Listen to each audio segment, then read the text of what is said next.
Hello and welcome to the first of the Leaders in Cleantech bite-sized chats, something I wanted to introduce to speak with people who aren't necessarily founders of businesses, but who are moving the dial forward in terms of the clean energy and mobility transitions.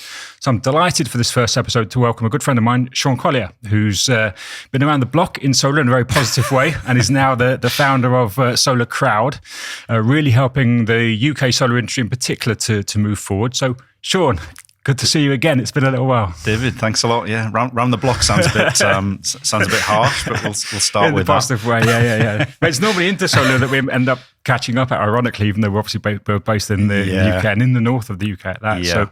So perhaps though you could share a little bit for the audience's sake of just a real quick 1 or 2 minutes of your history in solar, because it's been interesting evolution. So perhaps you can just share a little bit of that. Yeah, thanks a lot for the invitation. It's always good to catch up with people who've been and understand the industry. So that's always a big tick.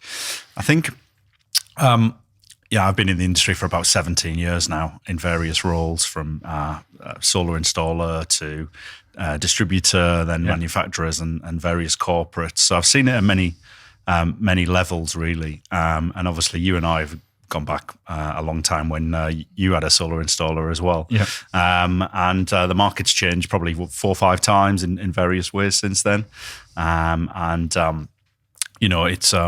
It's just it's fascinating industry to be in, and the UK has its own particular challenges. Yeah. That's a little bit of the background as to why I'm still in the industry after all this time, to be honest. Yeah. We've aged well over that time. Let's talk a bit about Solar Crowd, because again, I've found this and over the last few years, obviously had the solar installation business for many years and obviously then created Hyperion. You were a client of which obviously a period of time, but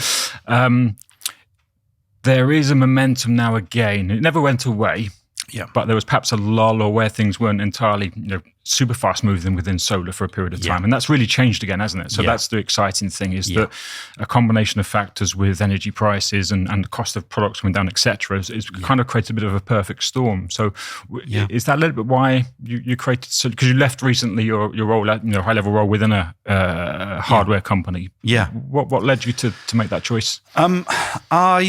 I think there's 2 things. I think one is, there's the industry has developed quite a lot in recent years, as you say, mainly around energy security, and a lack of government policy is actually helping us now. Right. So there's a lot less in terms of risk to investors and stakeholders in the industry.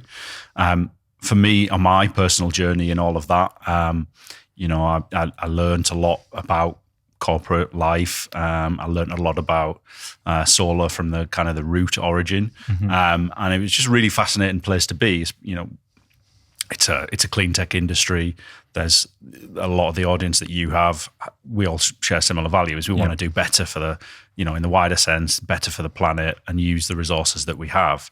But actually, the UK for me was a little bit underserved. So there were some really good companies doing, really good things. But there was something missing in the way that we were communicating as an industry, the way that we presented ourselves, and we were just getting on with the job of installing solar, or, everything that kind of comes with that. And I decided that my time would be best spent actually talking about what the industry was doing and what where the direction was going in the future, and the actual I guess the impetus for me personally was like COVID came. Yep. I was in a corporate job, moving around UK, Scandinavia pretty religiously every week, and then it just became a pivotal moment to stop and just decide what I wanted to do. And I wanted to spend less time in the air and more time actually doing more local things and, more family things and that kind of stuff. So it's a little bit like the 2 things are separate, but they've come together in joining up to my main passion for the UK solar industry is for it to grow and flourish. And that's why I started Solar Crowd. Yeah.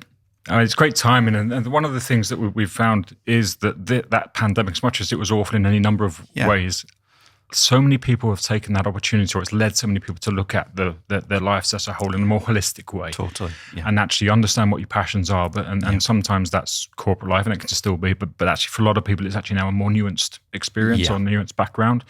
That's quite a leap, to move away from, well-paid, well-connected, enjoyable, corporate job to an extent, to then go out and to create something. So tell us a bit about Solar Crowd. What was the thought process behind it, and what are you looking to achieve, and where can people find it? Yeah, so Solar Crowds basically is an online portal, and we deliver like really good industry news as a kind of a base level kind of offering. Right. That's mainly focused on rooftop, so small businesses rather than the larger businesses. Right. The solar industry is great at promoting the larger businesses in Europe, UK, in the global sense. But the majority of the work is done by small businesses or medium businesses who don't necessarily get the airtime they need. And that was why, Solar Crowd was built with that mentality rather than a utility mentality. Right. It is all encompassing. So it's about bringing together more people in the industry, fostering connections. So we often ask businesses to work with other businesses on particular things. Yep. But it's more of a news site that is really niche and really kind of focused. Of course, we have social media and we do all of that kind of stuff as well, as every other business would. But it's essentially a platform for the UK people, solar installers, roofers, people who work in distribution, manufacturers, everybody that's in the value chain is welcome to be part of Solar Crowd. It's fascinating because, again, you and I have been in this sector for a long time. 17, I think it's 15 years odd for me, 2007. So, but because of government policy in a negative sense, and because of obviously various things that have played out in the world and cheap subsidised fossil fuels amongst other things, it kind of in the UK we had this great spell between 2010, 2012, 13, where there was an awful lot of things happening in a positive sense. A lot of companies were built, but then they were really cut off at the knees because of policies and because of things that changed. And whilst it never went away, if you look around now at the businesses that were really successful then, including my own, they don't exist anymore.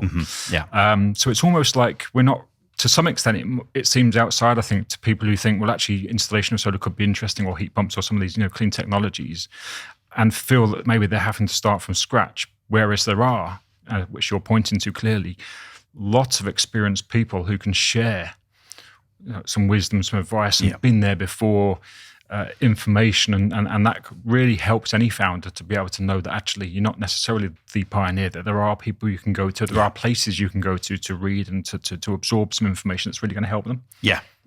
I think that's accurate. And if I look at the kind of the use cases that I've seen that, Solar Crowd's been going about 2 months now. Right.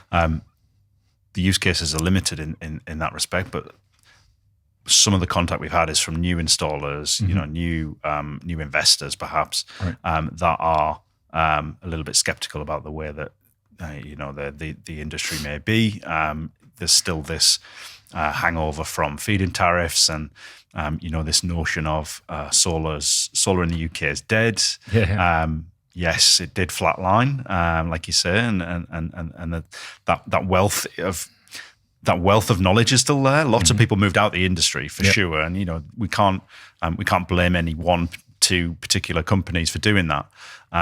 But that knowledge still remains, and actually most moved out to EV or storage or something relatively related, close. And I've definitely noticed people coming back into solar now, which is good for for both of our businesses. It is. Yeah, I mean, people who listen to the podcast will know I endlessly rant on about solar being my first love, and it generally was. It's just such a fantastic technology, and we're seeing globally real leaps and bounds in terms of rushing towards where solar will become the dominant generation source for electricity, full stop. And it's so fascinating to be part of that and to continue with that, which I know what drives us both. Where can people find Solar Crowd, and what sort of contributions or what kind of interactions would you like from people that are in the UK sector? Yeah, so Solar Crowd is, everybody's welcome to the Solar Crowd platform at any time.